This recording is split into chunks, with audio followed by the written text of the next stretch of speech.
the city. The change needs to be changed. Politics, progress, game boards, objects, viewed like pawns to be changed up our mindset. Value of the dollars at the center of this conflict, where lives only matter if they serve to make a profit. But if a midget sees further on the shoulders of a giant, then we should see further than the tyrant. Build a future within alliance with successes, our science in the quest to go higher. It's the heart of the city. Wake up, world. Welcome to another great episode of Heart City TV. I'm your host, Malik Boyd. I hope that wherever you are, you're in good spirits and all is truly well. The show today is just another continuation of Vision 2020, our series on the November election to make sure that you, the voter, have all the right information that you need to make an informed decision about the election, about the candidates, about all of those individuals who work for you. You are the shareholder in the largest corporation in the world, that is the United States of America. And you need all the information to make sure that the right people are in place. You'll hear from the DNC once again, and they will talk more about the platform. We'll talk about Ice Cube. We'll talk about 50 Cent and so much more. Stay tuned. But we always start the show off in prayer. I'm excited to have this powerhouse back with us in the building, none other than Lady Selena Barker. She is from the Refuge Community Church in Cooleemee, North Carolina. Welcome back home, Lady Barker. Great to have you. Thank you. I'm glad to be here. I hope all is well.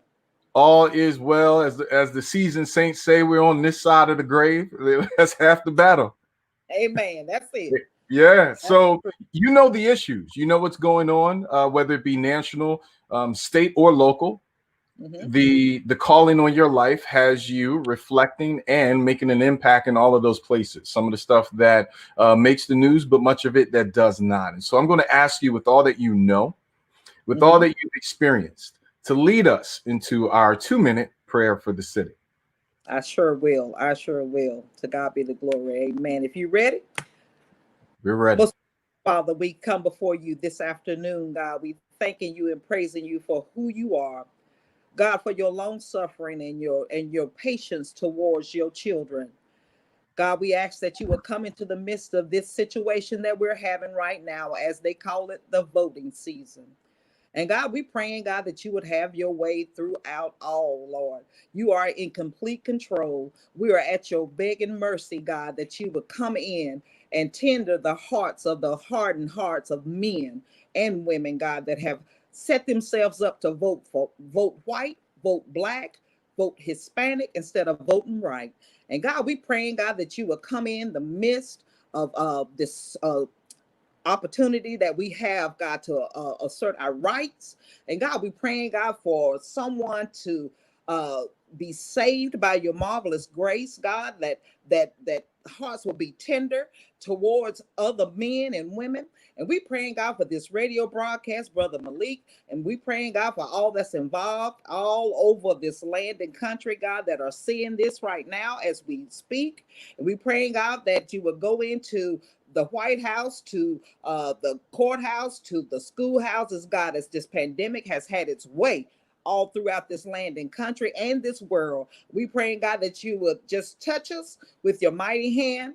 And God, give the men and women the voice to speak up when it's time to speak up, and the voice to stand down when it's time to stand down.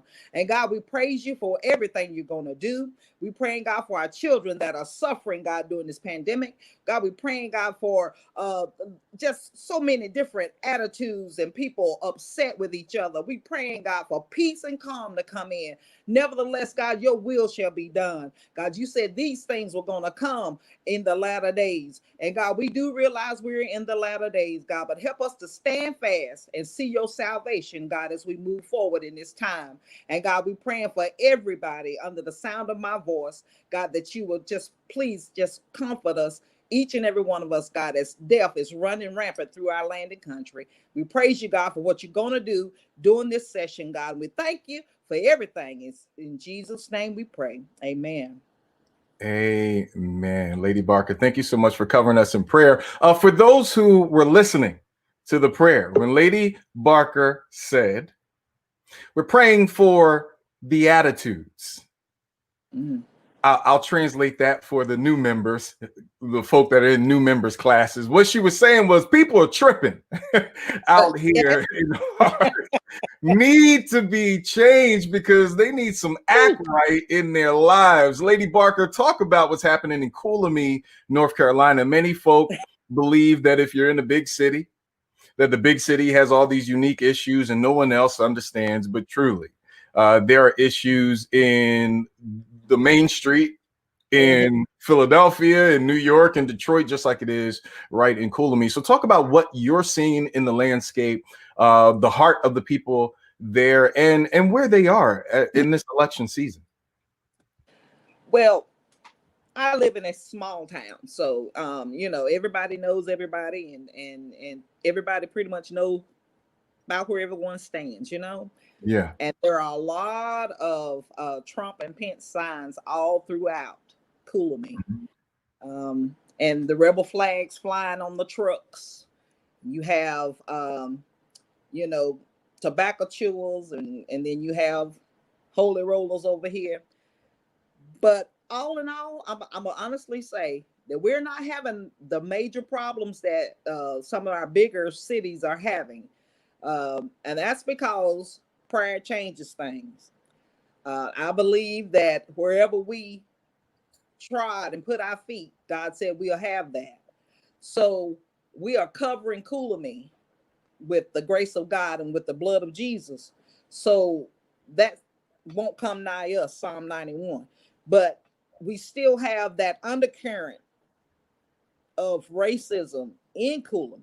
I mean, there's a cemetery that Black folks dare not attempt to get buried in. And in the place where I grew up in is called Smoky Hollow. So we still have that, and it's called Smoky for a reason. Wow. It's called Smoky for a reason. But we still have that, and we still have division. And I grew up with it, not realizing it was division at the time. But right now, during this time of the election, you can see that folks are on edge. They're kind of edgy, like, we don't want to mess with you. We don't want to say the wrong thing.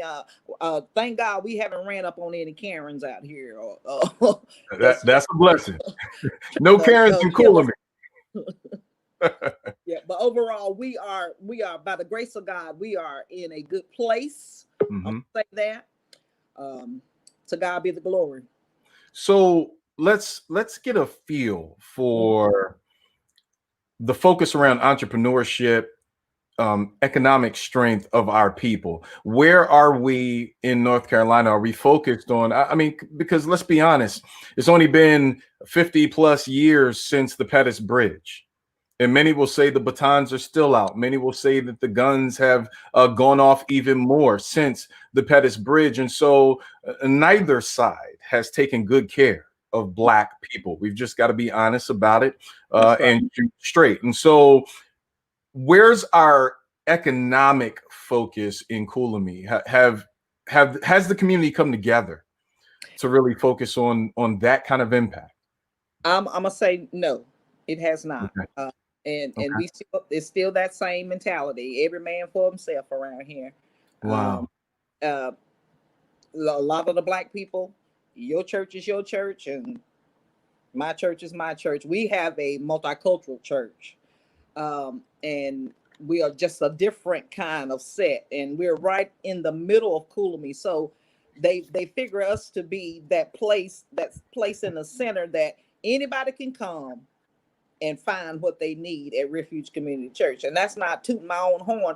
That's just what God has anointed us to be, a beacon. They call us a beacon, and they don't realize it's God. It's the God. Yeah. But as far as the entrepreneur, you can have, as Black folks, we have a problem with supporting the Black people in our community. We had a young sister that had she wanted to do a hair store. No one would support her. They'd go all the way to the nearest town as opposed to supporting this sister. And recently we doing some renovation in our church, and we had so many offers to come in and paint, and I was over that. We had a black gentleman to come, and I talked to him, and I said, we want to support you, brother, And come to find out, he knew everybody I knew. He went to school with my brother, went to school with my husband, so it all worked out, and he's saved by the grace of God too. Not only do we want to support our black ministers, members, but we also want to support the house of God too. So our brothers and sisters in the Lord. Okay. So as far as entrepreneur, we still got that crab mentality happening. Okay. And it's in Cooleemee as well. So, it's clear that there's still work to be done in the community, but I implore everybody to understand it's not a unique situation to your neighborhood, to your street, to your block, to your organization. Across the board, we have a mindset change and shift that needs to happen. We can't expect the political powers to bow down to an agenda, whether it's the Contract for Black America, whether it's Lift Every Voice. No matter what name you put on it, they won't bow down to it unless you have consequence. That's right. Because power does not concede just to demand. It concedes to demand with consequence. And that consequence is being able to remove your dollar. That's right. Out of their economic system to create impact that makes sense. Now, songs tell the story of old. Songs got us through some of the many challenges of our life, and still to this day evoke emotions that lead us to impact and change. A little birdie told me that somebody named Lady B just dropped a single that the world needs to hear. Talk about the single and how the broadcast audience can support. Okay, so the name of the song is the name of the single, Shout Right Here, is also another single on their Count on Him. The song was birthed out of some heartache and some pain that I was going through at the time about 6 years ago. And I actually gave it to me in the shower. And I got out, praise God, splashing water everywhere. But the song is called Shout Right Here. When you can't do anything else, and when it seems like everything else is falling down, God spoke to me that morning. He said, you can't do a thing about it. You might as well just praise me. So I was worried about people talking about me, things happening, and just everything going on. But he said, you can't do a thing about it. He said, just praise me. So I started praising him, and he fixed that thing. He fixed it. He fixed it. So I started shouting right there, and I wrote that song that morning. So, broadcast audience, you too can have a spread some water all over the place experience and shout right where you are. Lady Selena Barker, it's always good to see you. I'm so glad that you covered the listener audience in prayer. Tell the listener audience how they can worship and fellowship with you in Refuge. Okay, Refuge Community Church is in Cooleemee, North Carolina, 137 Marginal Street. We are also doing Facebook Live now due to the pandemic. We're having church outside. You can catch us at Refuge of Cooleemee on Facebook, and you can contact me, Selena Barker, on Facebook, or you can get with me on at I am Selena Barker on Instagram, or you can get me at Selena Barker on Twitter. And then I can hook you up with wherever you need to go as far as Refuge Community Church, because I am the first lady. Listen, somebody told me I'm the only lady right now. There you go. There you go. Lady Selena Barker, we love you. We appreciate you. We honor you for what God is doing in your life and in the life of the ministry. Please give our love to the family over at Refuge. We will. And thank you so much for having me. I know I'm just a big old country girl that God's off with to save. We love it. And we're going to come by and see you soon. Awesome. Thank you so much. Bye-bye. All right. We have now been covered in prayer. Lady Selena Barker made it clear that there's some moments where you can shout right here and shout your way through. I want you to understand faith does lead us over here at Heart City, but faith without works is dead. We're about to grind as well. It's not just enough to get on your knees. It's what happens when you get up. that makes the difference as well. And so I'm going to a break. On the other side, oh boy, Naimah Wilson is on the other side. We're going to have a ball on these EKGs. You know how Nah gets down on the EKGs. Stay tuned. You're watching Heart of the City. We'll be right back.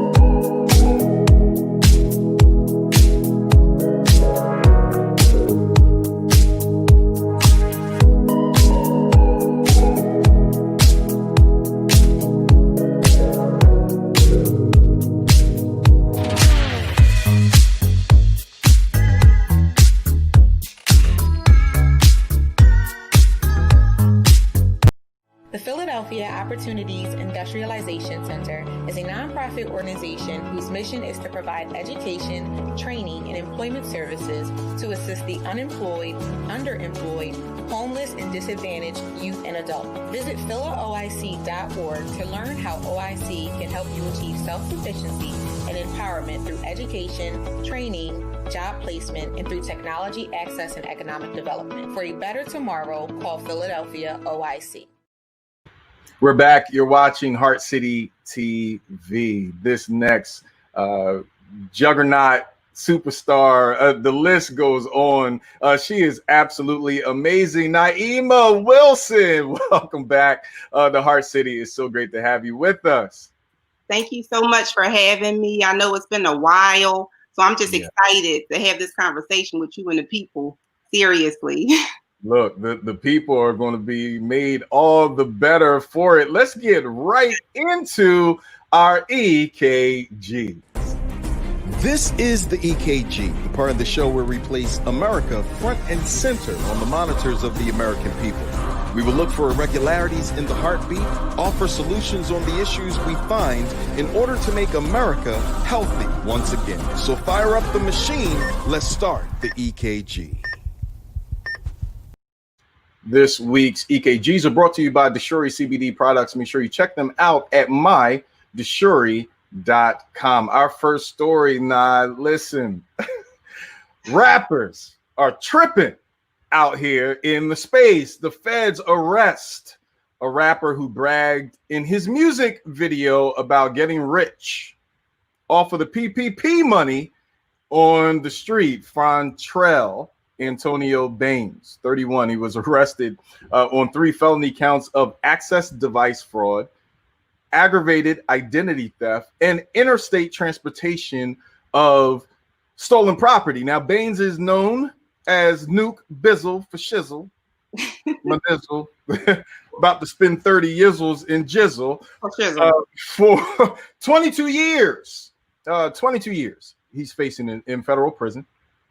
And basically his co-conspirators said that they took at least 92 debit cards preloaded with 1.2 million. Now, for all the saved and sanctified folk who didn't know what I said when I used all the bizzles, what I basically, let me get it down in seasoned Heart City way. What I said was he was apprehended by the authorities and brought up on charges of fraudulent actions, which therefore may lead him into the legal process of which he will probably not be removed from and will join the population upstate. Okay. What in the world is going on?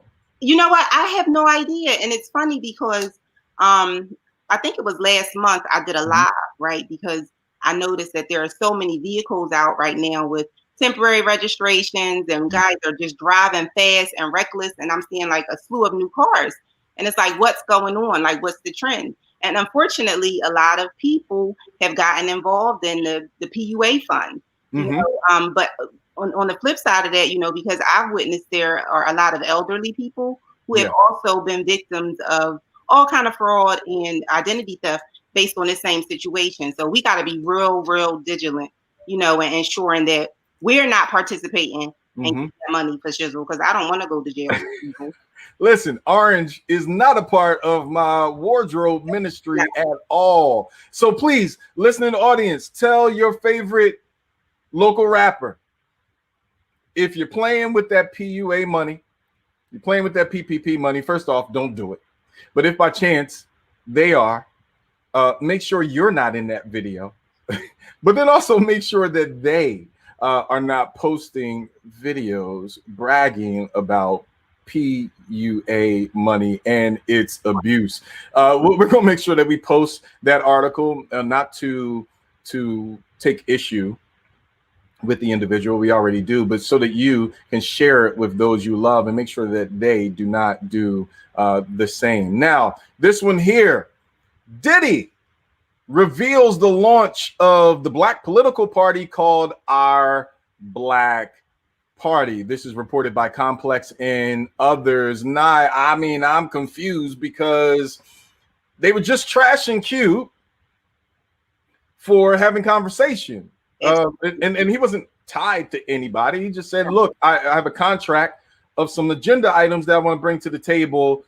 What the problem is, either you can handle it or not.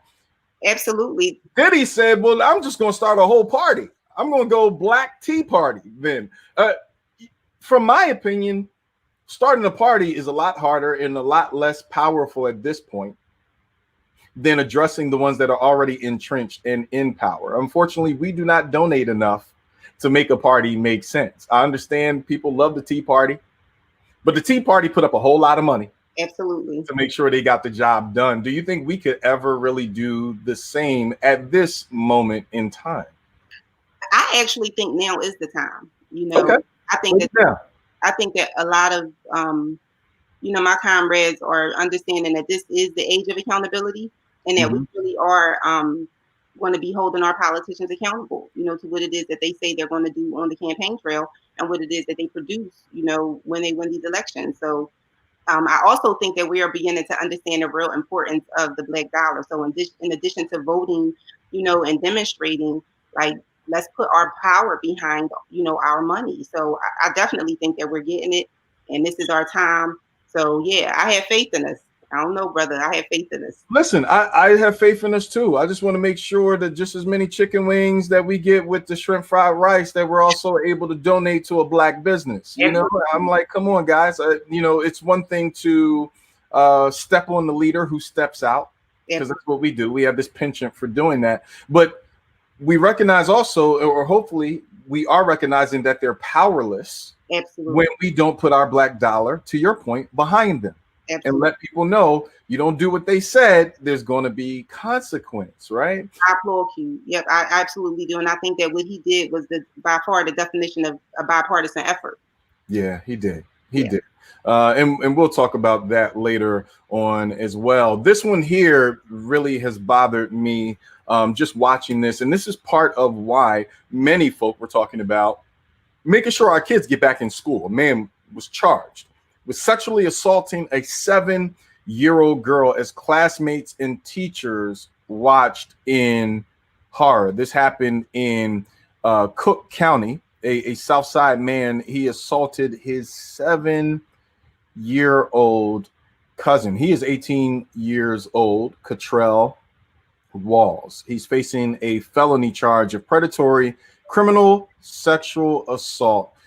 As this video was caught, and viewed by many in a West Chesterfield neighborhood home during the break in this child's studies. I mean, many kids, and I don't think folk are understanding what's happening here.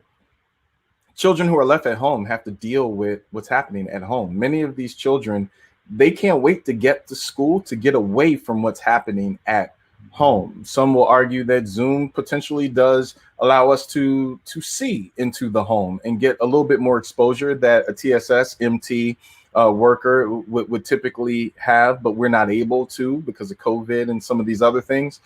But nonetheless, it's tragic to see these kind of stories occur.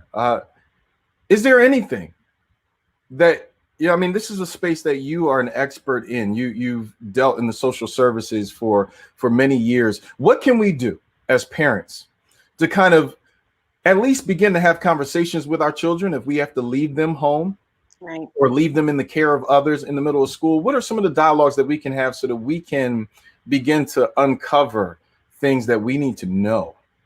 Yeah, I think you said it. Just begin the dialogue.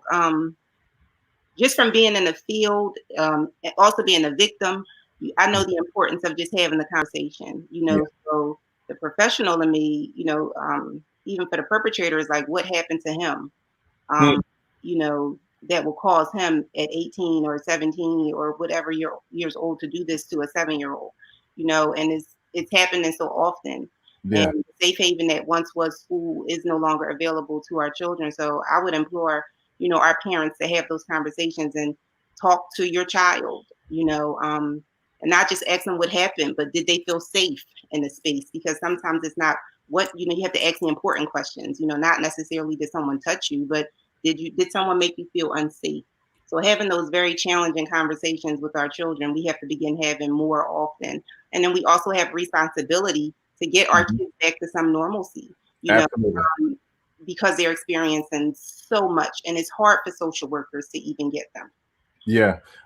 Please, parents, by all means, have conversation with your children. Right now, the dinner table is absolutely crucial. Having one-on-one time with your child is absolutely crucial. Do not let them just sit in a room. Do not just let them, kind of close themselves off from what's happening in your space. Go in that room.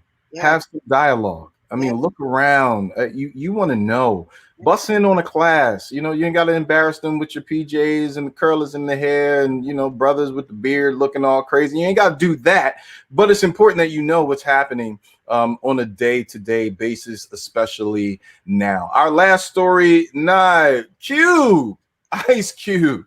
Some say he is melted because he played with fire. With the Trump administration, Politico reported how Cube joined forces with Donald Trump. Now, here's something that I want people to understand, okay? These media outlets played a game with you. I want you to understand that. They purposely designed this to attack Cube from having a dialogue with both sides.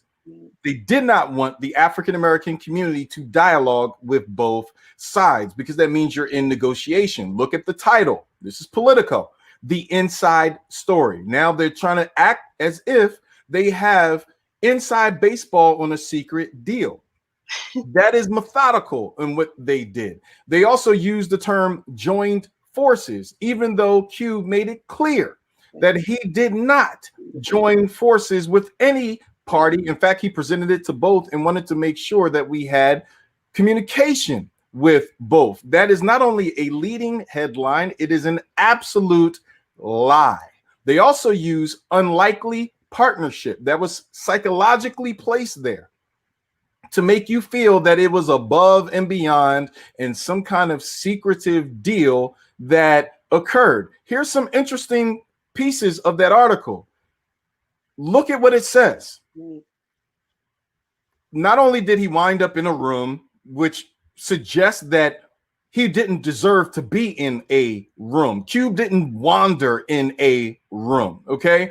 And then less than 2 months before the election is to make you think that he's doing this just for election purposes when Cube has been doing this for months. In fact, years, if you're following Cube. And then they said, then locked arms with Donald Trump when not only did he say, I never met Donald Trump, never had a conversation with Donald Trump, just his team, but then he also made it clear, I did not agree to support any of these parties. In fact, I don't like either one of these. And then look at this. Late last month, the iconic rapper quietly slipped into Washington, D.C. Now they're acting as if, they're writing fairy tales up here. And it's not just Politico. No, it's not. Many of these news outlets literally crafted this narrative to force African Americans to now attack a leader, as opposed to saying, look, the contract for Black America made sense to us from the beginning. I don't care whose table it's in front of. Can we get it done? Either way. Absolutely. We have to begin to think for ourselves, and I think that, again, that's what Cube has been doing, like you said, from the beginning. I know that I began seeing about his conversation since maybe like February or March. So to even think that this is something new, if you're misinformed or you're only paying attention to the media and you're not doing your own research, this is when we have all of this mass hysteria and cut culture, cancel culture, in Black America, when what's really going on is this is a brother saying, let's have a real deliberate dialogue about how we can really move the Black agenda forward. And again, I applaud him for that effort. Absolutely. And I think it's really important that Black America stops eating, we eat our young. We do. We beat down our strong. We do. And then we blame both of them for leaving the rest of us unattended and unprotected. It's crazy. We've got to understand you can be in the boardroom just like you can be on the block. Mm-hmm. Doesn't take away from Cube's street cred to have a conversation. Cube did not sell out African Americans. What he simply said was the issues need to be on every table. Naimah understands that equally as well. So do you. So please stop attacking Cube and everyone else. That's part of the game that the media wanted you to do. They single-handedly crafted this to damage our ability to go to both tables. Yeah.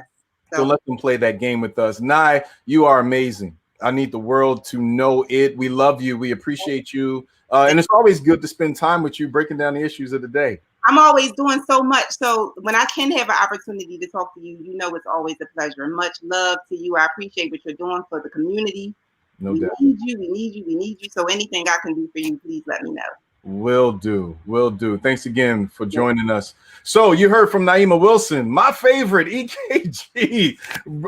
Yes, she breaks it down. I appreciate all that she does and the countless others who constantly give us the wisdom perspective that is needed so that we can make the informed decisions. Let's not let the media play these games with us. I'm going to a break. On the other side, Michael Blake and Ashley Allison from the DNC. They'll also break down the issues of the day. Take out your stethoscope. You're watching Heart City TV.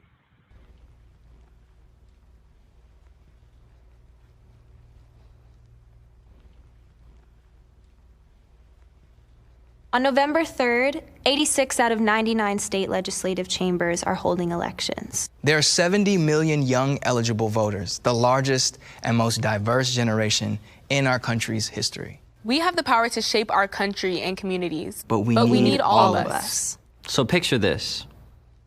On November 3rd, we choose. We choose who sits in 435 seats in the House of Representatives. We choose 24 senators and 13 governors. We choose the sheriffs, the DAs, and the judges too. With 70 million young eligible voters, we choose to align a vision too humane to be political. And make the future prouder than it's ever been. So when the alarm goes off on Tuesday, November 3rd, 2020, and you arrive at your polling site, to see freedom clocking 2-hour waits. Vote anyway. When the machines stop working and your job starts calling because American democracy is running late again, vote your vote is bigger than the color of your state. It is a revolutionary motion. The moment you took to the streets into the screens to share your outrage, you recommitted to our collective dream, which requires that you lift it out of hashtags and into DC and your communities. Because remember, this is the same year that brought a pandemic which disproportionately killed Black and brown Americans and indigenous people. The same 2020 that took the breath of George Floyd, Breonna Taylor, Nina Pop, and Dominique Fells. So on November 3rd, 2020, know that voter suppression will be present. Vote anyway. You will be discouraged. Vote anyway. Tuesday will be imperfect. Vote anyway. When every headline is shouting democracy and swing states. You will be asked to believe in a dream that never came to fruition for every American. And despite your best reason, you must uphold it. Because we can't vote a world into existence that we can't first imagine. The American dream is ours for the making. Come alive for ancestors who need you to finish their story. A story that begs for atonement. Cast your promise. Cast your vote. But vote.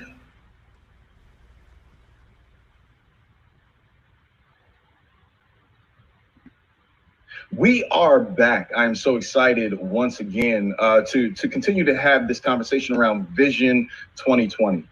The election is so crucial for all of us, but definitely for Black America. It's time for us to make some decisions. It's time for us to do business and not get the business. In order for you not to get the business, you know what I'm talking about, we're going to have to figure out what is truth, what is fiction. We're going to skip the rumor mills, and our job was to bring you to the table for the folk that have spun in the media, have spun on social media, all of the Facebook PhDs. We want to get you out of that circle and get you into the truth circle for the second time. I'm excited to have this brother, the vice chair of the DNC, none other than Michael Blake. It's great to have you back with us on Heart City. Welcome back home, brother. Appreciate you. You know, I had to come correct. And, you know, I had to throw on my alpha gear, so folks can understand. Yeah, we're gonna close this campaign right. I got to get my Black Greek love going too. There you go. So we have much to talk about. I mean, the first week we start off just talking about the brass tacks of the Biden campaign, what folk can expect from Senator Kamala Harris and from Vice President Biden if they are elected November 3rd. Literally, in 7 days, we have seen everything from a dialogue with Ice Cube and a platinum plan going awry, right? With the contract for Black America, which is what Cube presented. And what was said was, quite frankly, I presented this plan months ago to both parties. The DNC said, hey, we like 85% of it, but we're going to chill to after the election. The RNC and the Trump administration apparently said, as it was reported, hey, let's sit down, let's talk about the plan, and let's embed this plan into our platinum plan. Obviously, one of the only components that was brought into the plan from the contract for Black America was $500 billion to Black Americans, which we are all finding out leaves much to be desired because it is not directed to Black Americans as was originally proposed. And so, Mike, let's separate fact from fiction. Did the DNC stiff arm Ice Cube in the contract for Black America? Yeah. So let's first set the record straight on a few things if we can. Yeah. I'm trying to understand how this Trump plan, which is 2 pages long, could somehow give you a description on how all this money would go out to Black folk, when we have a racial equity plan and a Lift Every Voice plan that's 22 pages that gives you the actual stats and figures. So first, I understand and appreciate the point being made by Ice Cube of how long Black folk have been waiting for resources to come to our communities, and how a stimulus package happened earlier this year that should have led to more money directly to our communities. I received that. I respect that. I also, though, want to be clear. Ice Cube has interacted with our leadership, especially on the policy team. We've had direct communication. We've directly also conveyed how our plan is real versus Trump's. And what I'm asking everyone, when Trump and the Republicans are telling you to trust them, they asked you 4 years ago, what do you have to lose? And the very simple answer is our lives, our businesses, our money, our schools. So let's talk about what's actually happening here. What is our plan? The racial equity plan from our next president, Joe Biden, our next vice president, Kamala Harris, and happy birthday to Kamala as well. Let's think about how half of the funds for small businesses in the next small business program would go to businesses 50 employees or less. Now, why does that matter? Because at the end of the day, we knew a lot of our Black businesses were the micro businesses, the smaller ones who did not get access to the capital earlier this year. Elevating the Minority Business Development Agency from a national director to assistant secretary, and having responsibility so that every agency has to articulate how they will get money into the hands of Black and brown folk on the ground. CDFIs, Community Development Financial Institutions, MDIs, Minority Depository Institutions, making those having anywhere between $30 to $50 billion. What would happen then? That would lend to lending to our businesses on the ground. And we talk about all of that. This is around the broader vision of equity. Everything around student loan forgiveness so that you can go to school, graduate from school, and not be saddled with debt, while also addressing what's happening in our communities on the ground. And lastly, Malik, all this is intertwined because you can't separate what's bringing us to this moment. Why are we having a massive COVID relief and these stimulus bills? Because of COVID and because of the absolute disastrous response from Trump and Pence. And so we can't separate the health and the wellness of our communities from the economics of this. This is how I make it real plain. Should you trust a con man in Donald Trump? A man who has a history of playing black folk. A man who, while still within the incubation period of COVID, had a rally at the White House for Blacksit, where they paid for black folk to show up on the lawn. I would rather trust a real leader in Joe Biden as opposed to a con man in Donald Trump. Listen, you're hitting hard, brother. We talked about this before. You know, politics is like Monday Night Football. It's full contact sport. Especially for Black America, we cannot afford to have soft conversation or soft action. It has to be deliberate, it has to be intentional, and it has to be impactful for our people. Black businesses have suffered. 50% of Black businesses, according to Forbes, are not returning as a result of COVID. When we talk about PPP, and you mentioned that, quite frankly, Black businesses were left out of the mix. Small businesses were told by their banks, hey, look, apply. You will get this money. We will keep this lifeline alive. We applied, and I'll speak from personal experience, even despite having significant transactions through a bank and a great relationship with the bank, they still said, hey, we're working on it. Stay tuned. Stay focused. And then you get the rejection letter, or then you get a diminished amount because they said, well, the first round is already depleted. And so Black businesses, Black business owners, Black community leaders are going, we're resource choked, quite frankly. We have nothing left in the storehouse to give to our people.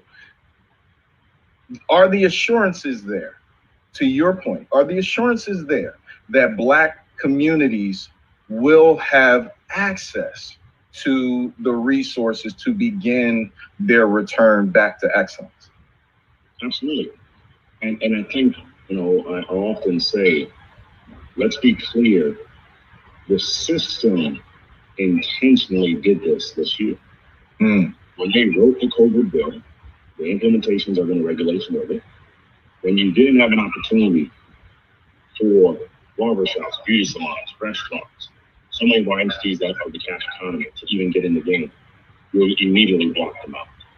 If this was a first come, first serve approach, where you just talking through Malik right now, where so many times it wasn't because of your qualifications, but because of who you knew and how quickly they could make a phone call, that is absolutely not the kind of language or policies that we should want ever for our people.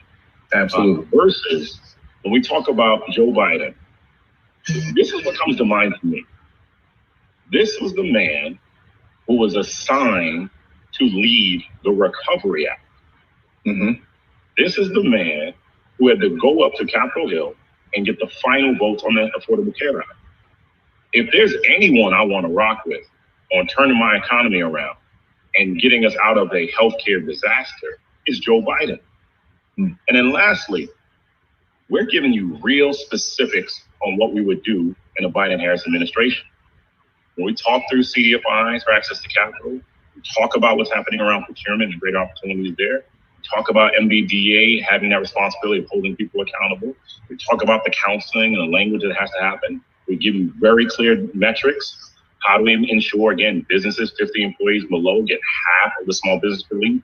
That's a very clear metric to hold people accountable.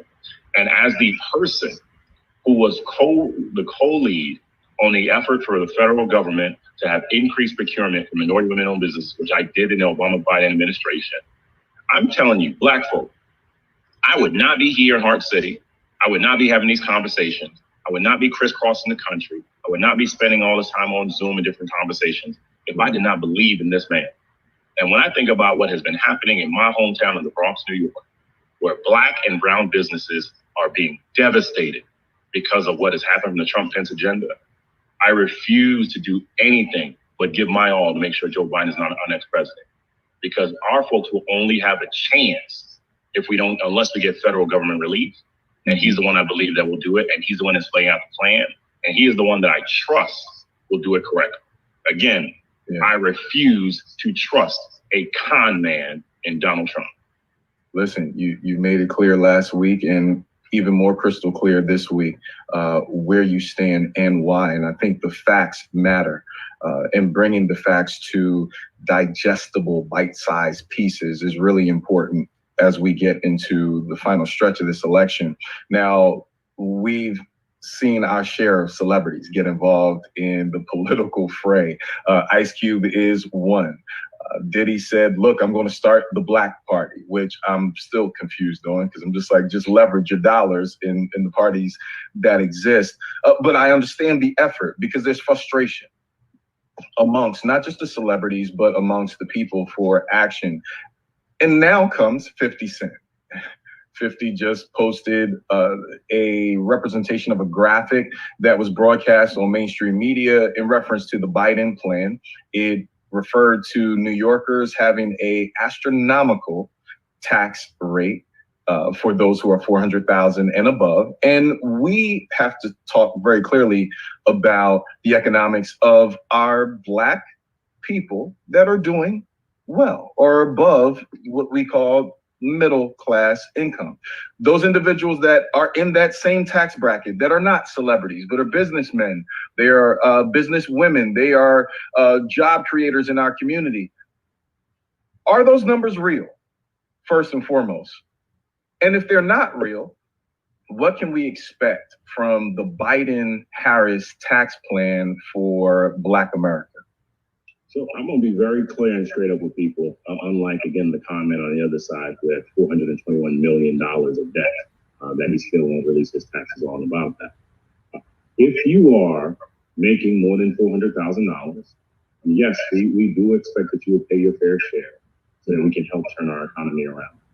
And will that mean that you might have to pay a little bit more in that tax bracket? Yes, that is a very direct yes. But it's also about being responsible. Because at the end of the day, how can you say you want Black folks to get access to stimulus unless you have tax revenue to help with it? Right. Like, I'm always amazed on how we want to separate these conversations. You say you want better roads, you want better schools, you want better infrastructure, you want more support for our Black and brown businesses. You want all these different things. However, don't touch tax rates. Right. Now, most people around the country are not going to be impacted at all, because most people are not in that space. But for those that are doing well and have the blessings of that, we're just saying we just need to help our country. And so the clear distinction has to be, moving forward, how on earth do you think we'll get out of this mess and go beyond? Nobody's been very clear. It's about build back better. He's been saying that from day one. This is not just us getting to where we have to be. Again, he started this campaign saying we're going to fight for the soul of the nation, seeing what happened in Charlottesville, all the destruction that's been going on. And obviously things have become much worse economically, socially, et cetera. The only chance we have to make progress is by doing that for those that are over $400,000. Now, this is a broader conversation about what we have to have around fairness in our tax rates and the changing in our tax plans, et cetera, which is why, again, I would rather have a Joe Biden win and have a Treasury Secretary that he appoints that actually is mindful of our communities. I would like to see how do we utilize these resources so it goes to a community development financial institution and MDIs and others, so it helps us on the ground. And equally, I do think there has to be a selflessness conversation. If we're saying, yeah, if you're over $400,000, let's just make sure we're processing this conversation. If you're making more than $400,000 to pay a little bit more so that all of us can survive and thrive and do better. The alternative is what? Not doing that. And then what?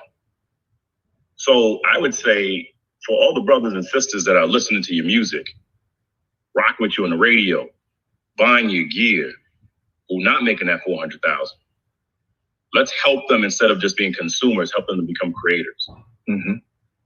And what's really important to note, and I think, we don't have this conversation enough in our community. The dollar is a debt instrument. Okay. And so you if you want more dollars printed, you understand that you also create more responsibility, and it has to come from somewhere. Unless we're going to continue to kick the can down the road and put it on our grandchildren and our grandchildren's children.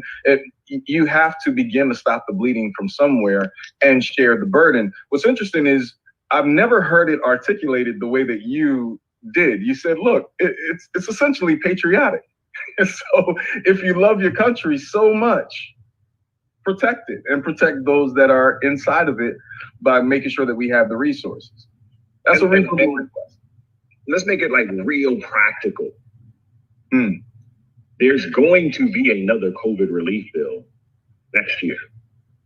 We know what's happening. Like we cannot survive our city, state governments without it. Our hospitals need it, our schools need it, our businesses need it. How do you pay for that? Mm-hmm. So again, like I just don't understand how we try to have these partial conversations, which real talk are selfish ones. Like we're saying, well, I don't want to pay more. Well, then who does? Right. I don't know of anyone who's like, man, I can't wait to pay more in taxes just because. You're doing it so that you can help people. Mm-hmm. And I think about this, and I assess this from a local government perspective, as a local elected myself. City and state governments, we can't defer and hope we'll pay things down the line. We got to balance our budgets. Right. So when we can't move forward on the programs you care about, when the local nonprofits on the block can't get their funding, when the My Brother's Keeper programs can't be instituted, when your local hospitals can't get the support that they need, when the students don't have the tablets that they need because we don't have enough money because of lack of revenue, and we're not getting it from the feds, then again, help me to understand. So 50, ICE, everybody, rock with us and let's have a conversation on how we do this better, rather than saying, I'm gonna sit on the sidelines and make my money. Yeah. No, that's a real request. And Mike, I like how you broke it down. Building back better requires everybody. No one can escape. If we all could not escape COVID and the impact, then surely we should not escape the responsibility of chipping in to build it back and make it better for all of us. One of the things that I always wanted to focus on was making sure that every voice was heard in every election. I think that's crucial because so many on the block talk about the fact that they're not heard, whether it's from their local or their state, or whether it's from the federal conversation as we talk about national elections.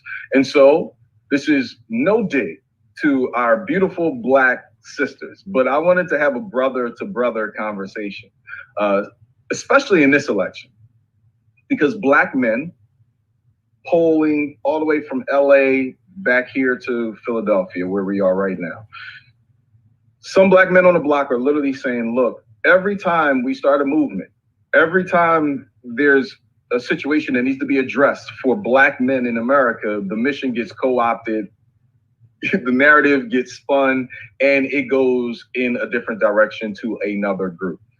Speak to us directly, talk to us directly, and provide for us directly. And so I wanted to bring in this brother to brother segment. Now, I wish, Mike, I had some graphics for this. We'll do that maybe at another time. But I want to bring in none other than Pastor Khalil Rogers, who's right here in Philadelphia. He is the senior pastor of Peniel Baptist Church, a longtime community leader, a brother that I not only have seen what God has done in his life, but I know that his commitment to the country and to the community are equal. And he ensures that Black and brown are in the conversation and in the impact circle. Welcome, Khalil. Thank you, Malik. Appreciate it, man. Thank you. So this, we're turning off all the formalities on this one. This literally is a barbershop dialogue. Khalil, you're on the block. You're in the street. You know what the hood is saying. You know what the people are crying for. The messages that aren't getting answered by direct mail. No matter how many motorcades come past by the local electeds, you know, the blanket statements are not answering the questions. Black men specifically have real questions that they want to hear answers from both sides. Absolutely. Mike, the vice chair of the DNC, has taken the time to say, I'm here. I'm ready to answer the questions and really talk shop. And so, Khalil, talk about what the community is saying and speak to Mike about some of the needs. So, Mike, thank you so much for taking this time. Just quite frankly, and Malik and I were kind of chatting before, when you look at the landscape of the Democratic Party, obviously, I mean, ever since I was a kid, I'm 41 years old, it appears that Black women have always been kind of like the train that drives it, in a sense. But quite frankly, many Black men don't feel like they have a place in the Democratic Party. Just from, since we're talking, you know, barbershop talk, if you sit in a barbershop, if you sit on the block, you know, and just talk to specifically young Black men, I would say anywhere from ages to 18 to 35, somewhere around there, where does that fit? So my question for you is, what specifically, and I'm not asking you to speak for the party as a whole, but what specifically is the Biden administration doing to target African-American men, and more specifically, young African-American men? So that's real. So I'm actually. Hey, Mike, we it's hard for us to hear you. Check your microphone.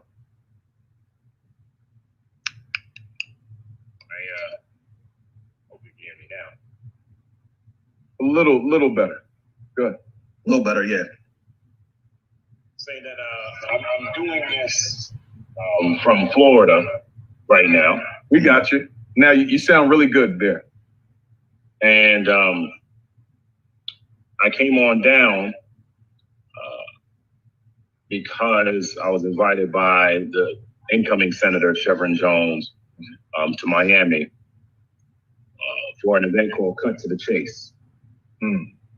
And specifically, it was at a local barbershop, socially distanced conversation, just brothers, for exactly what you're saying, Phil.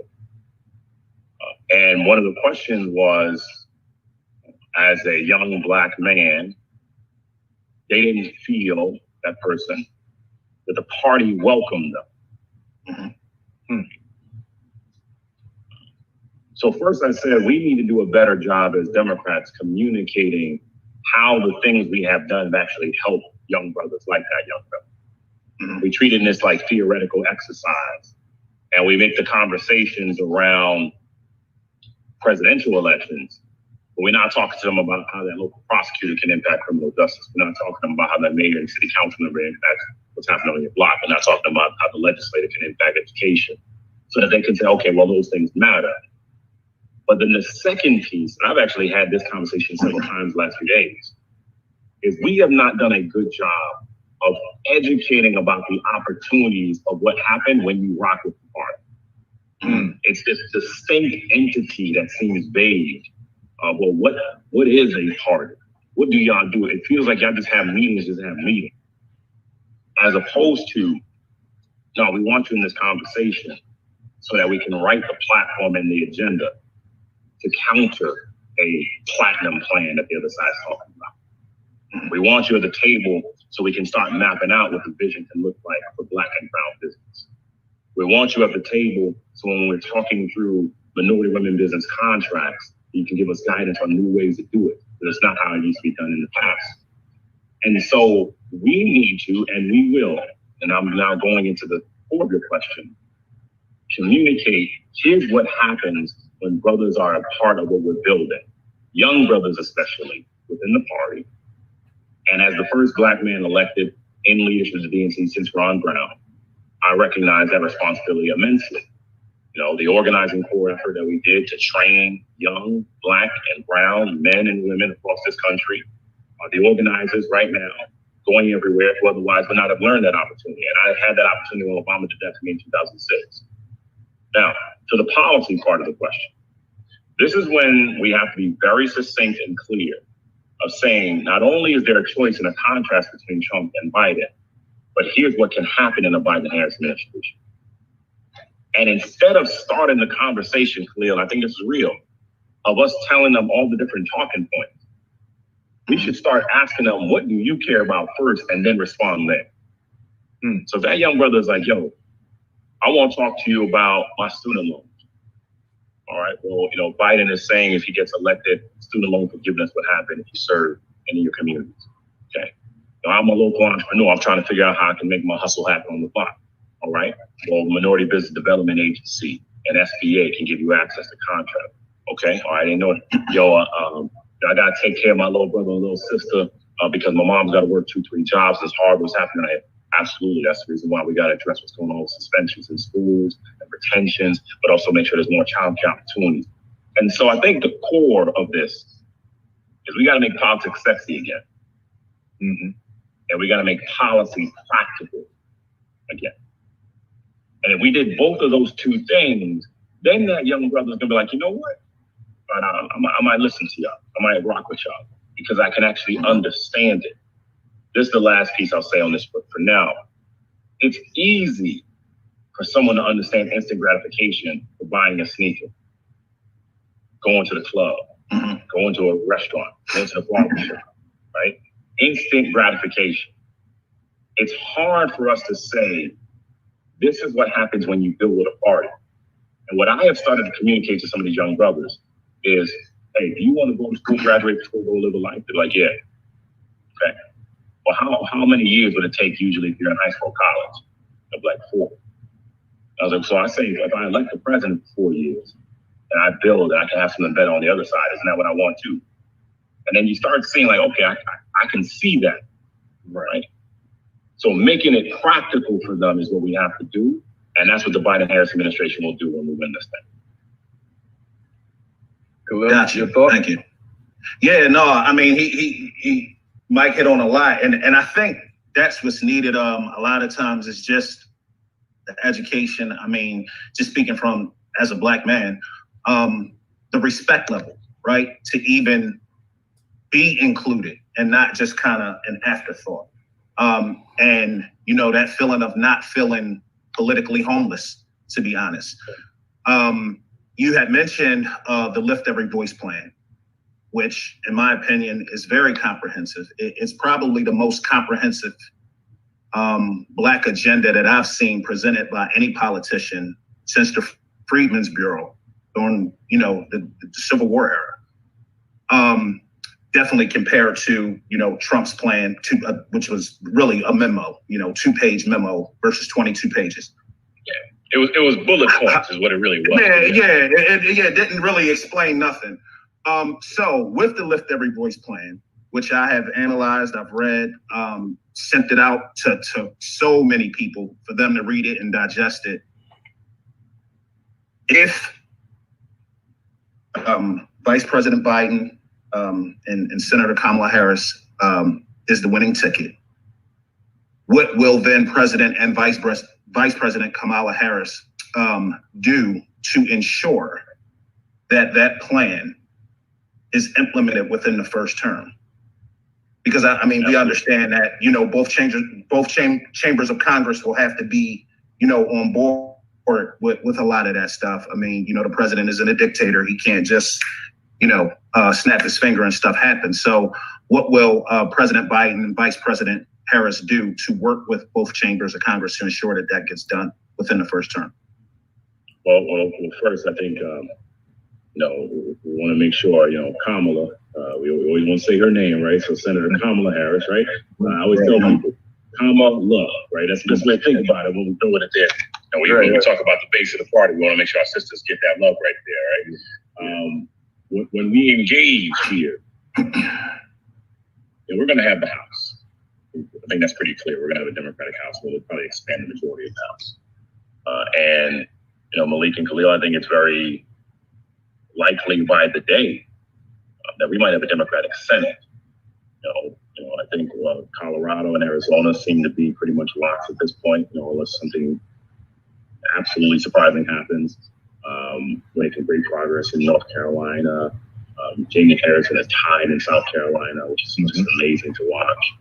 Warnock is up in Georgia, also up in Georgia. And I think I'm starting there to your question, so I think it's important. Having a Democratic Senate and a Democratic House with a Democratic presidency makes a lot of these things much easier to implement, because sometimes we forget. One of the reasons we were able to make some things happen in the Obama administration is that we had 2 years of that trifecta. Right. And so in terms of implementation, survival mode makes you move faster than you normally would. And when we talk about that first 100 days, there's some folks that won't make it if these bills don't get signed and implemented and money out the door in 100 days. Yeah. And I really think that we are approaching it with that kind of mindset. And I'm willing to say this. As the person who directed African-American outreach for President Obama, who ran coalition outreach in Iowa, who ran minority women business programs in the White House, the Biden racial equity plan is the boldest plan I have ever seen from a politician for Black folk. Period. And when you have that level of clarity and specificity, it leads to easy accountability to it. Because now you can tell people, elect me to do this. Let's move on this. Let's get this out the door. Not only will we need to get dollars out the door, get the economy going to reimagine everything we possibly can, but then it becomes much easier for that later conversation. And what do I mean by that? I said to people in 2012, Barack Obama said to you in 2008, he was going to get you 2 things. He was going to end the war and get you health care. And everything else on top of that is gravy. Now you can decide to re-elect a man who did what he told you he was going to do, or going to make this change. And it becomes easy because he's like, okay, this is what I say going to do. I would want to rock with the person who has a very clear plan, and then let's hold them accountable for that implementation. Because to answer your question, if we hold them accountable and we have the plan get executed, it would lead to transformational wealth creation, transformational reimagination of our schools, transformational opportunity for infrastructure, saving of our folks when it comes to health care. So the implementation will lead to survival, will lead to thrive. And I really do believe this fundamentally. Sometimes it's the simple lines that matter most. Build Back Better is real. And I think having the right team around is important. So, hopefully the leadership that our next president and vice president select to serve in the administration, that's where that accountability continues, because it's not just what happens on the field, but it's having the leadership who made the decisions to ensure the right thing. I think you're spot on with that. And I think, this conversation is one that's absolutely necessary. I love the fact that you are in Florida right now with the Cut to the Chase event. First of all, that's a hot title. Tell them brothers, as a former promoter, I'm saying that title is right on the money. And I appreciate the fact that you, as a leader, a Black man, in the DNC are taking the time out to have real conversations on the ground. I think that's so important, because many times as we elevate, we like to stay in the clouds and have the 30,000 foot conversations. But I think, that expertise, that insight, that viewpoint, you're able to come down to the ground and say, look, I've been to the mountaintop, or at least I see the mountaintop and I know in which direction we need to travel as a people. And it's these kind of communications and conversations that's going to make the difference. Pastor Khalil Rogers, I appreciate you, brother, for the leader that you are, the man that you are, and all that you do for our community. Man, I appreciate you too, brother. Thank you so much for having me.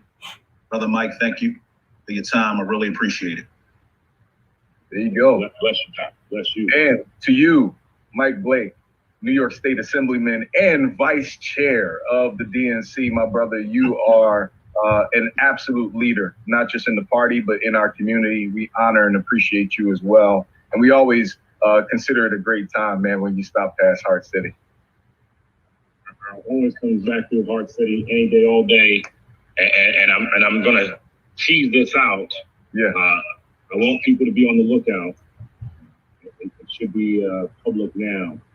When I am co-hosting a virtual concert that will be airing on Sunday the 25th at 6:30 p.m.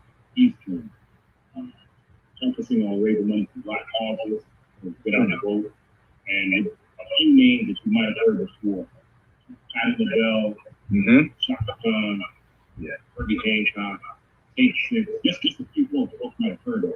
Oh yeah. I want you to go check out Control.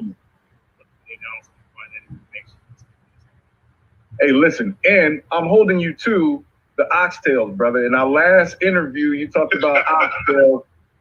Listen, you on the hook. I'm making that part of your Biden-Harris plan, brother. Oxtails is right on the bottom. Man, that would have been one of my questions. I came down here at my sister's house, brother-in-law's house.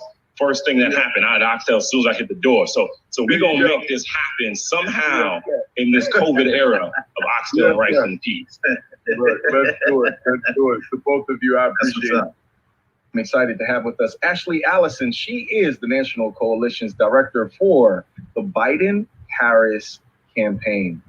Her work is extensive, not just inside of the inside circle, as many of us talk about, but I want you to hear from her directly what's happening on the ground, the fact and the truth about what the Biden-Harris plan will be for Black America, and to talk about the things that we need to know going into this last and most important part of the election cycle. It's crucial for us to know the facts. Make your decisions based on fact, not fiction. Alison, thank you so much for joining us at Hart City. Welcome home.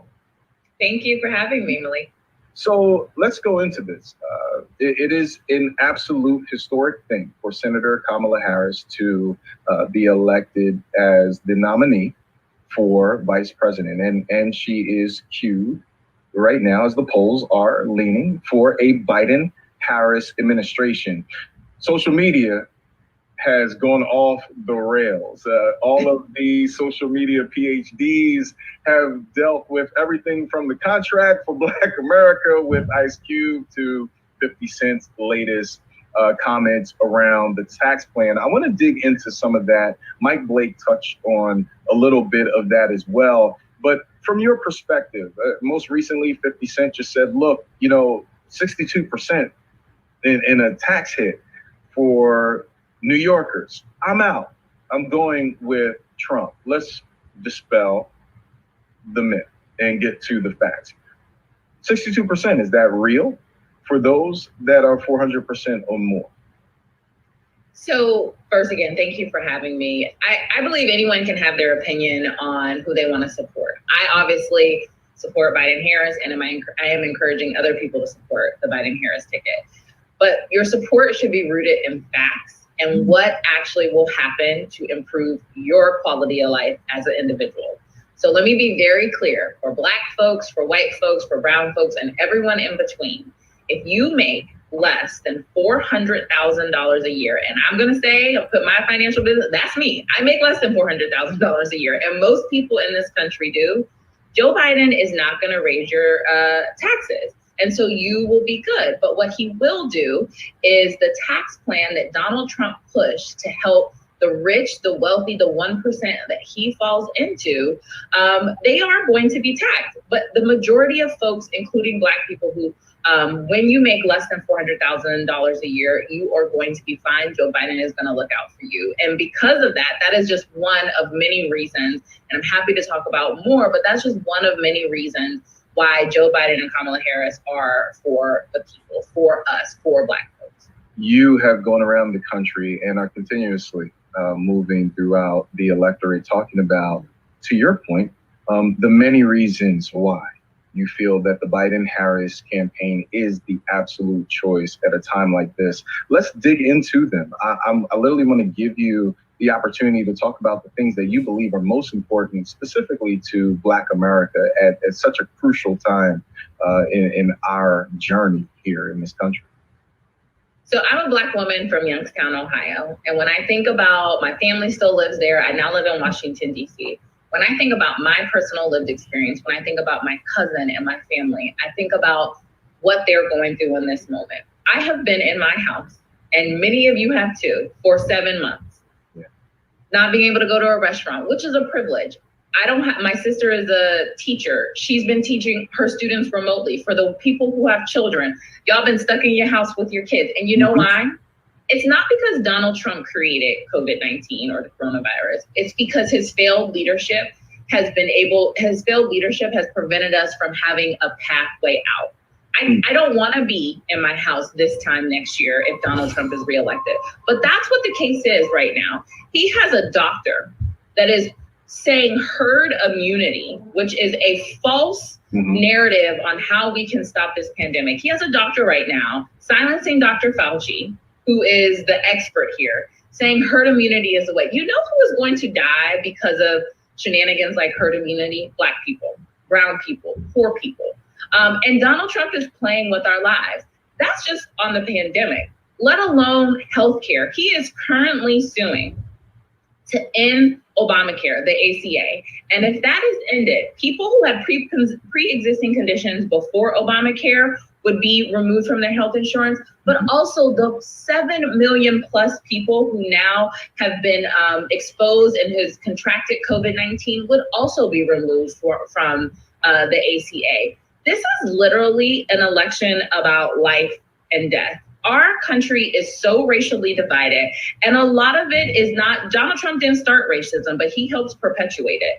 He spews hate, he spews negativity, and he is only looking out for himself and a small percentage of folks. So I understand when people get jaded by the system. I understand how frustrating it is to turn on the television and see the bodies of Black and brown people slain in the streets. It is frustrating, but I will tell you, it will only get worse under a second term for Donald Trump. And Joe Biden and Kamala Harris have a plan to get us back on track, and not just get us back on track for where we were in 2016. I worked in the Obama administration, and we got a lot accomplished in those 8 years. But they talk about building back better because they want to not just go back to where we were, they want to make your life better. So, it's interesting, that building back better term. We heard that from Michael Blake as well, and it's clear that that is a focus of the Biden-Harris campaign. For many who are now paying attention to the Lift Every Voice agenda for Black America, obviously the conversations around Cube and Sean Combs and 50 Cent have highlighted this narrative, but it's been on the website for some time for people to view.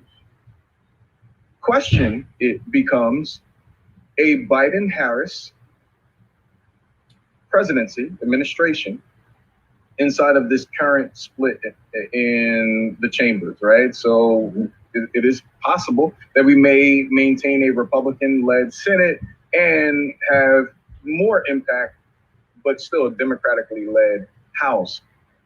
We saw President Obama push extremely hard for ACA in those first 2 years. Would we see the same level of commitment from Senator Kamala Harris and President Joe Biden if they were elected to push to make sure that Lift Every Voice really became a reality for Black America in the first 2 years? 100%, you would see a commitment from Joe Biden and Kamala Harris to push not just the Lift Every Voice platform, but our Build Back Better, which has a caregiving economy that really impacts women of color and women in general, that would really push on our racial equity policy, on our HBCU policy. But you mentioned a really good point, and that is, it's not just about going and voting at the top of the ticket. Too often, we only talk about elections in every 4 years. And so, yes, You need to go, you need to get your vote by mail, your absentee ballot, you need to go vote in early, or you need to go vote on election day, because there are many options on how you can vote this election cycle. But not only do you need to vote for Joe Biden and Kamala Harris because they have a plan, you need to vote for your senator. There's a chance to flip the Senate so that we wouldn't have this gridlock in Washington that is just solely based on partisanship. Right now, there is literally a bill to give relief to the 30 million people who are currently unemployed because of this pandemic, sitting on Mitch McConnell's desk, and he's done nothing for months. Nothing. That is not leadership. That is playing games with people's lives. That is like preventing a child, putting food in a child's mouth, keeping a roof over a family's head. That is not the type of leadership we want. We can flip the Senate, we can win the White House, and we can keep the House, and then we can elect mayors and city council members and governors across this country that fundamentally believe that life doesn't have to be this way. We can reunite as a country, and we can improve the quality of people's lives. I think you bring up some really important points. In many ways, one could argue that the Obama administration was largely hampered by a tremendous vote in the presidential election, but many forgot how to move legislation through its full process, which requires us being actively engaged in midterms and making sure that down the ticket we were paying attention to those who could carry the ball and run with the agenda. You served as deputy director inside of the Obama administration.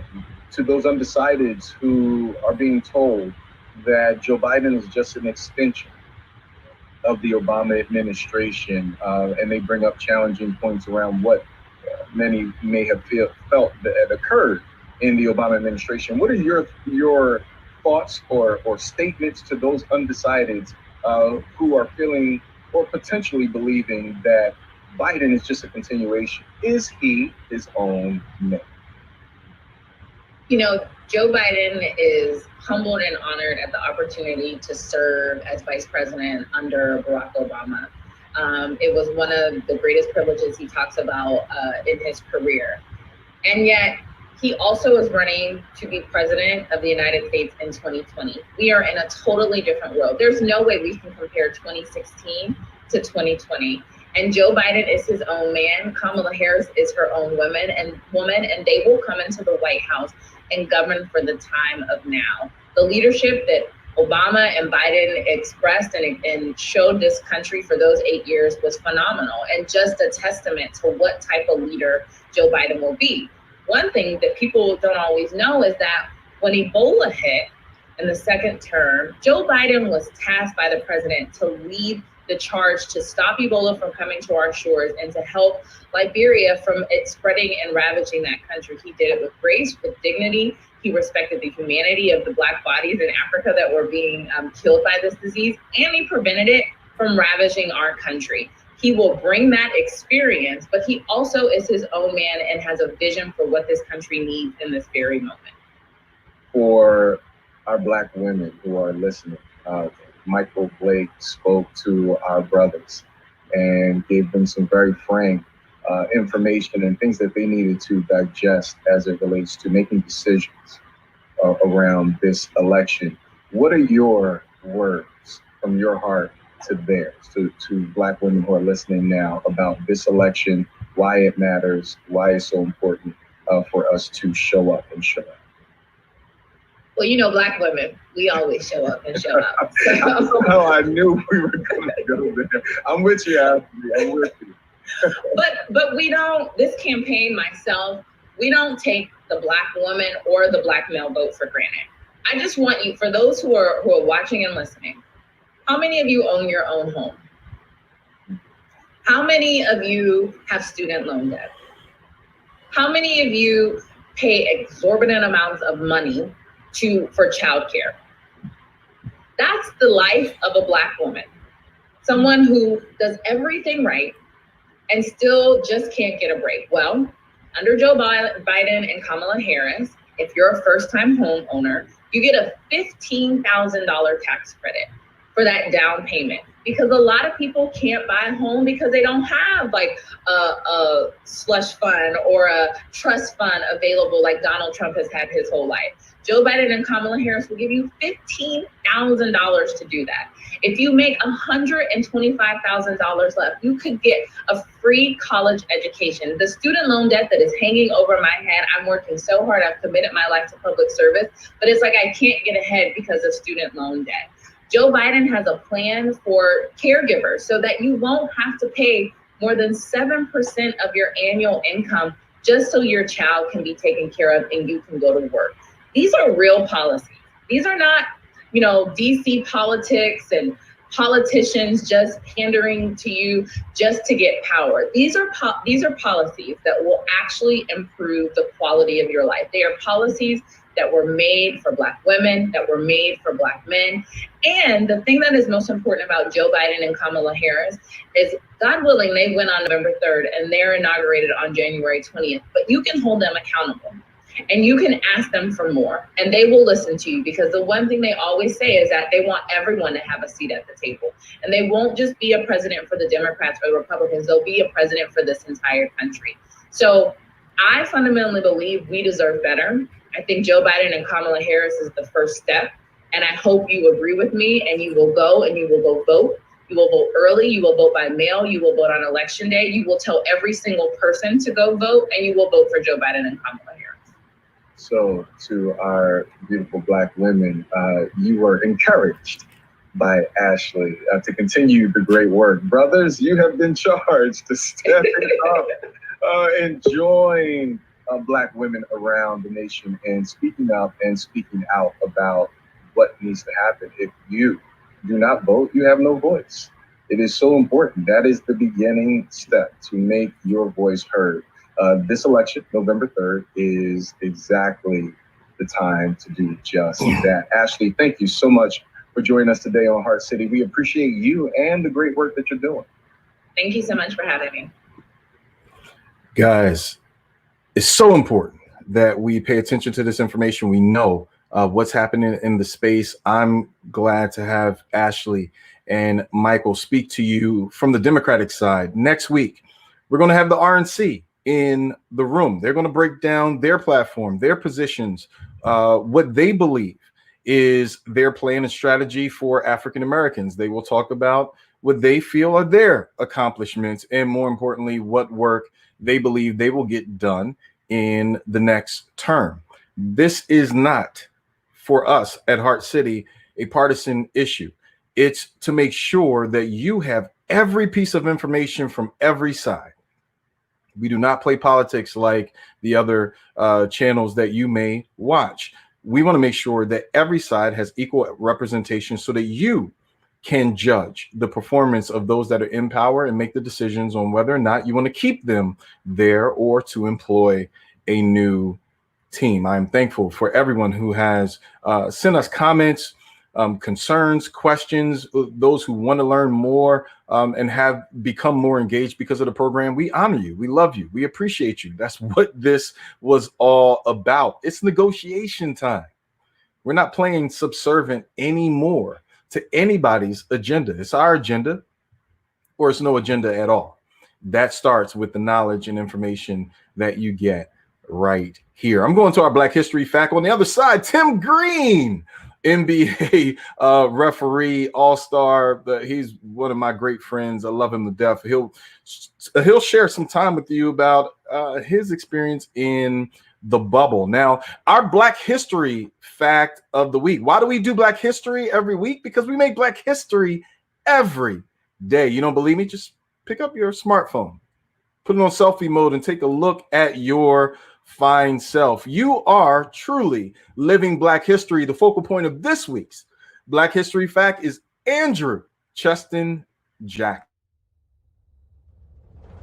Dr. Andrew Cheston Jackson, christened the most able Negro surgeon in America by the Mayo brothers of Mayo Clinic fame, treated patients of all races.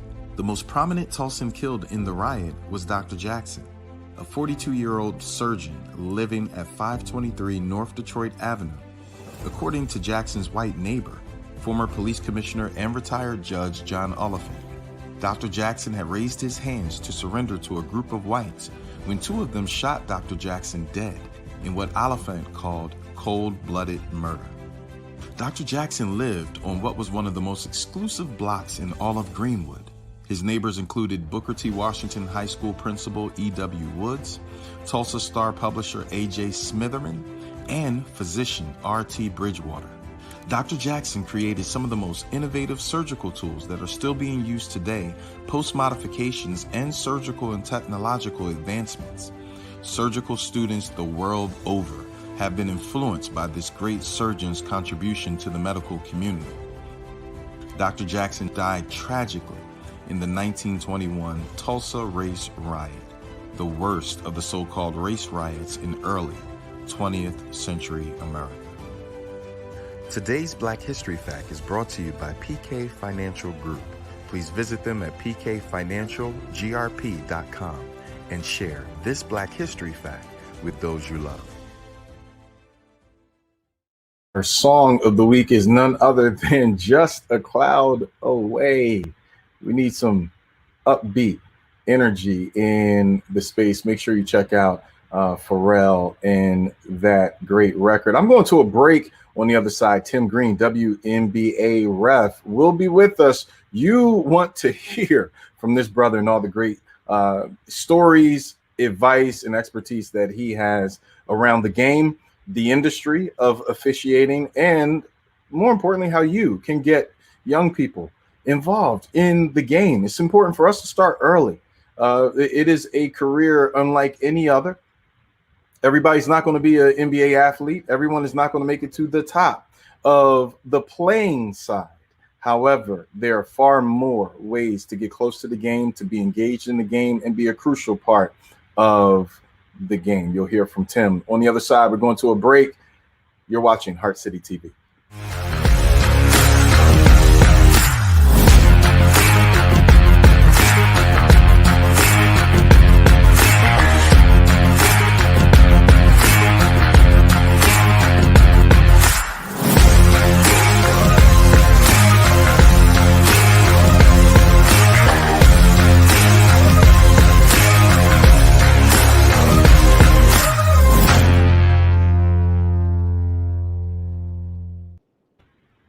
We are back as promised. My big brother in the space, Tim Greene, is with us today. I am excited personally to have him on this side of the water and the golf course. I enjoy playing the links with this brother and gaining experience from him, not just on the golf course, but also in life.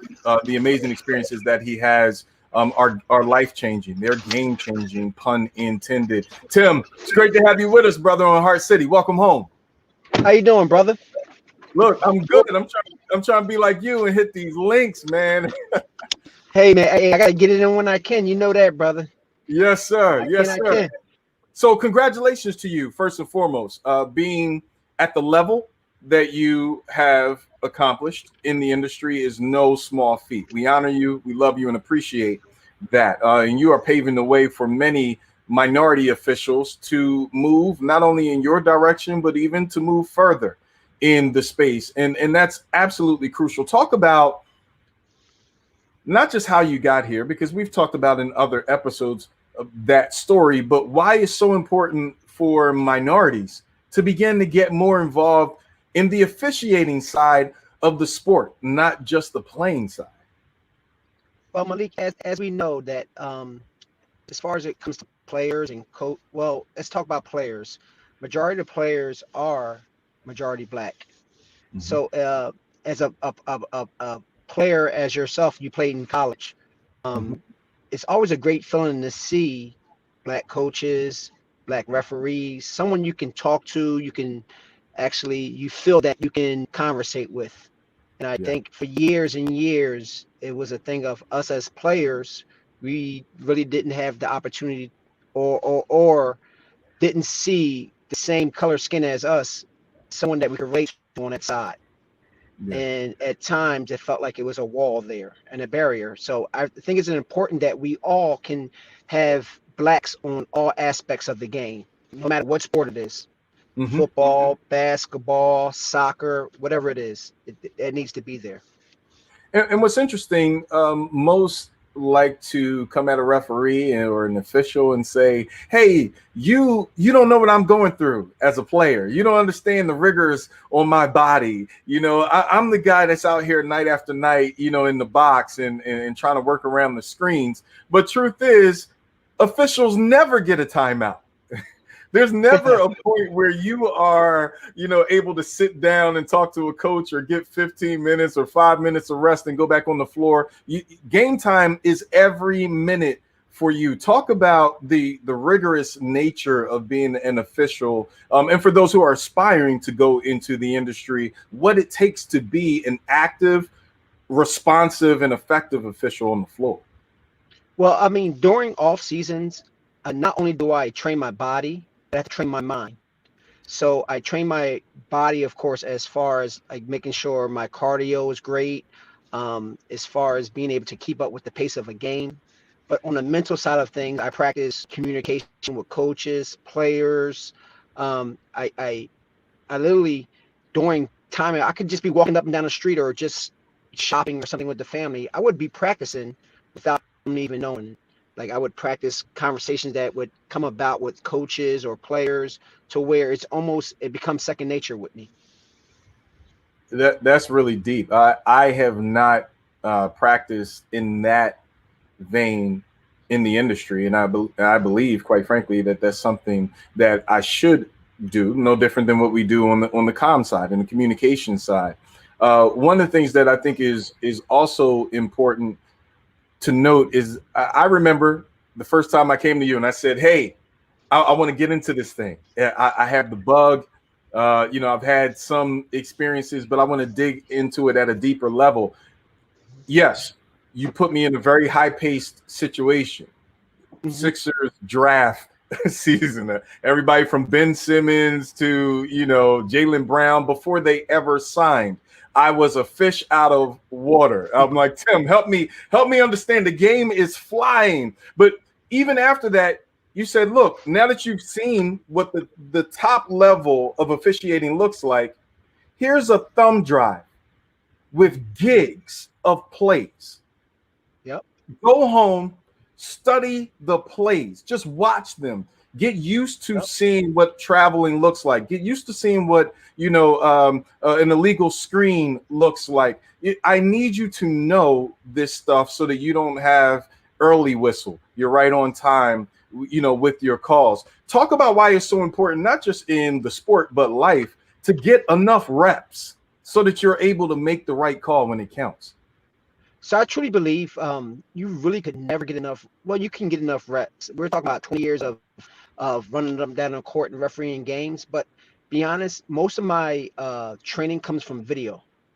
So I literally keep a library of, like, as you discussed, travels, moving screens, plays to the basket, block charges. I have a library of thousands of plays where if I train my mind to watch these plays over and over, it becomes second nature. Almost not actually anticipating it, but as it's happening, it's almost like I'm sure, I hope a lot of people haven't been. If you have been in a car accident, it literally seems like it's going do super slow. As it happens, yes.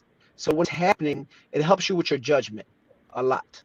But we have principles that we stick with when we make decisions. But if you do that training, that video training is a great thing for us.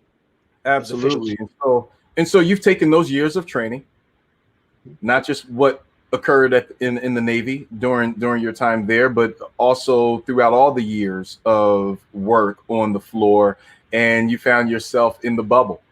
Many folk focused on the NBA and what was occurring on the floor there, but there were tons of games happening in the WNBA as well in the bubble. Talk about your experience in the bubble. What was it like being down there day in, day out with some of the best athletes in the world?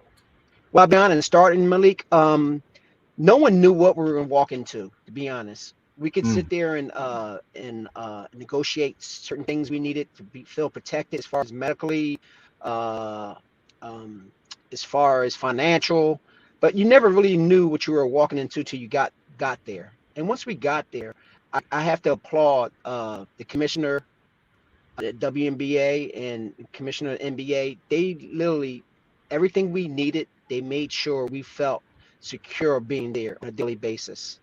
When it came to testing, food, lodging, all those things. I mean, everything was top shelf, Malik. Wow. I can't even imagine. You know, you're there in a once in a lifetime experience, obviously the top players around the world.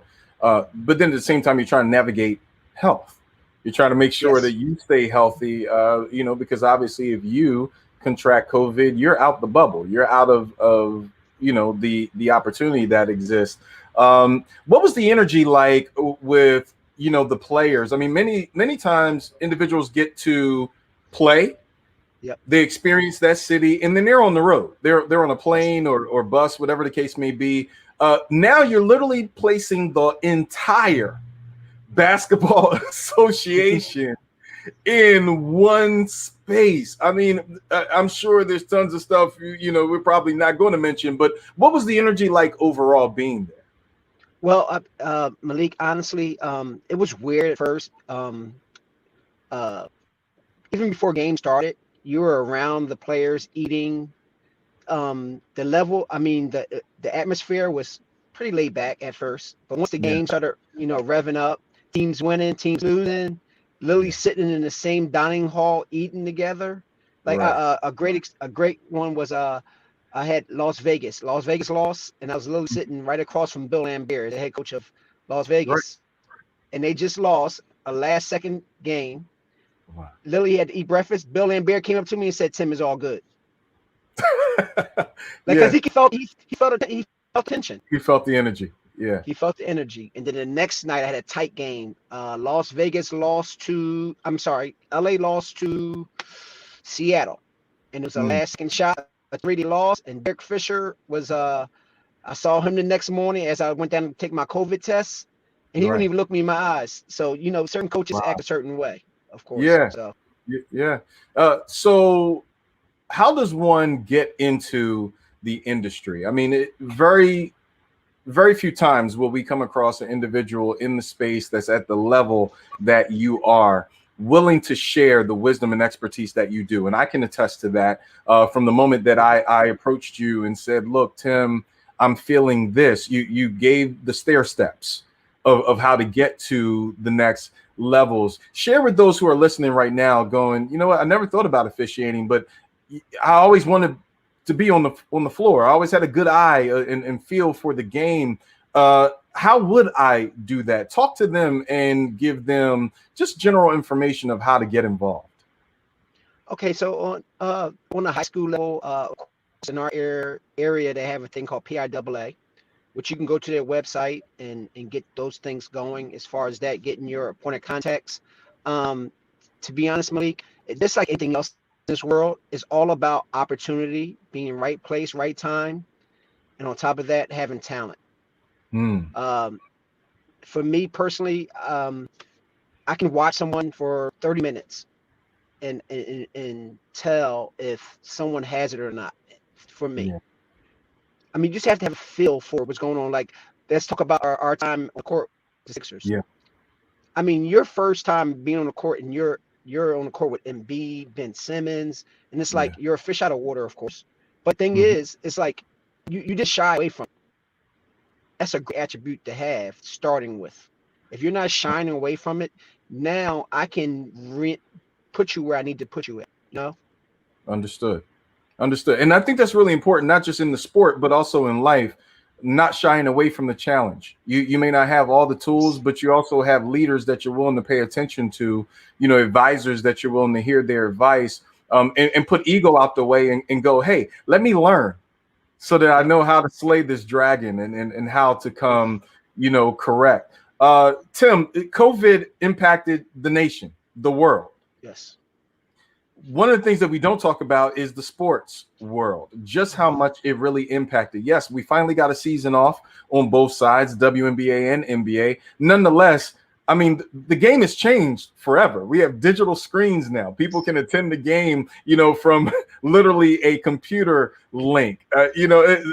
I don't think that the NBA will be the same, or the WNBA will be the same. What do you see as the future of the game and where it's going in a post-COVID climate? So, Malik, if you don't mind, can I go pre-COVID for a little bit for you? So I share Absolutely. a little story too. So I work NCAA basketball. So, and I literally pre-COVID, I was walking on the court to work a MEAC game. I work in the MEAC.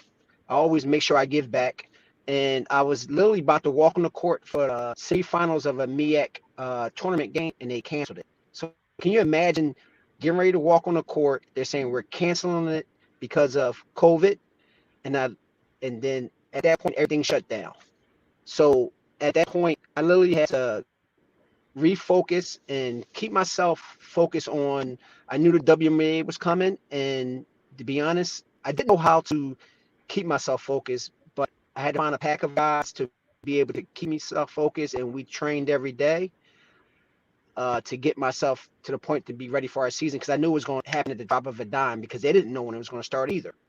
So once we started and we got there, in my humble opinion, I really believe that as far as going forward, this will be minimal attendance as far as fans. We take a lot of things. We use a lot of tools to keep people safe. As far as our whistles, we have this little whistle pack that we put on our whistle, which catches all our spit from when we blow our whistle.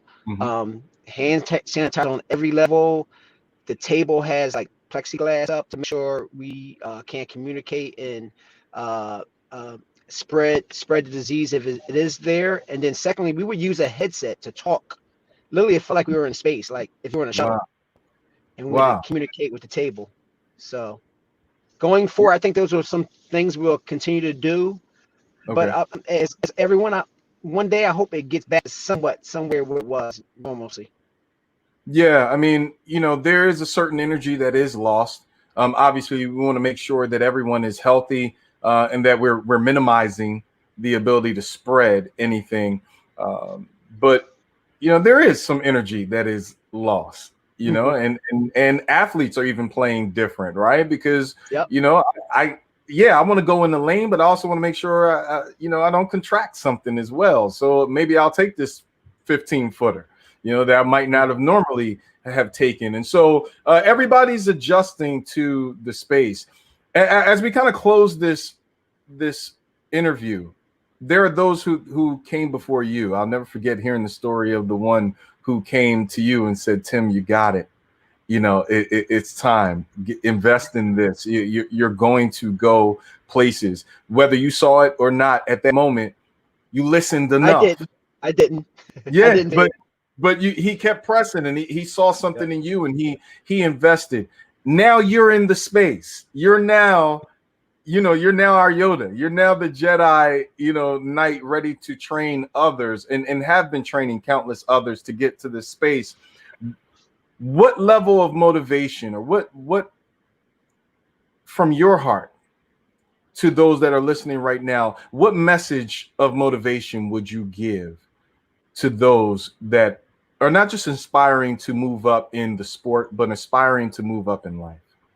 I would say one thing, Malik, is that if you're gonna go to someone and ask them to train you and help you reach the best level you can reach, just don't come half-heartedly. Don't jump in, jump out. Don't just stick one foot in the pool. Jump all in. Let that person know you mean it. And even when that person may be busy or something, just keep letting them know, I'm there, I'm here. I need that knowledge you got. I need to get as far as I can, and just stay with it. That's really important. To stay focused, stay active in that relationship, and more importantly, let them know that you're committed to moving down the line. Tim, look, man, I know the schedule is busy. I know you've got a little opportunity to relax now that the season is kind of slowed up a little bit, but now you're preparing for other stuff, and so I always honor the opportunity to share with you, brother. I love you, man to man. I need you to know that. I honor you, and I appreciate not only our friendship, but what you do for the community and for the sport. I love you too, brother. I appreciate the time. Keep doing what you're doing, man, and you just don't know how much you do for people, brother. Just keep plugging. I appreciate it. So you have heard from my big brother, Tim Greene. I love that brother and what he does for the community, what he does for the sport as well. I think it's really important that we make sure that minorities understand you can get in the game, and you can do it quite early, actually. Don't wait till you're beyond your playing days to decide that you want to officiate and get involved.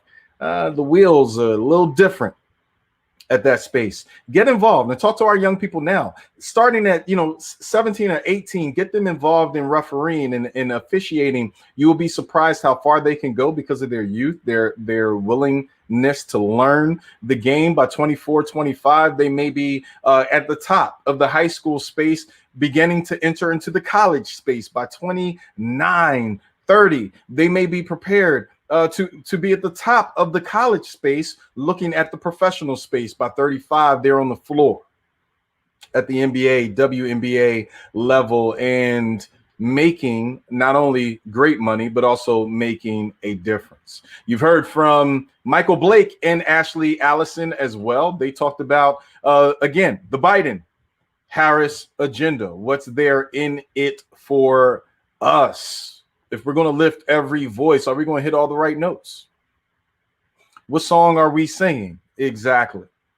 And how are we going to make sure that those who rely on us can get what they need from us, because we have the resources and tools that we probably should have had over the last few decades. They broke down their strategy on how they're going to do it. Next week, you're going to hear from the RNC, the Republican National Convention, what their plans are and how they have decided that they're going to bring resources to the community. I need you to share this show.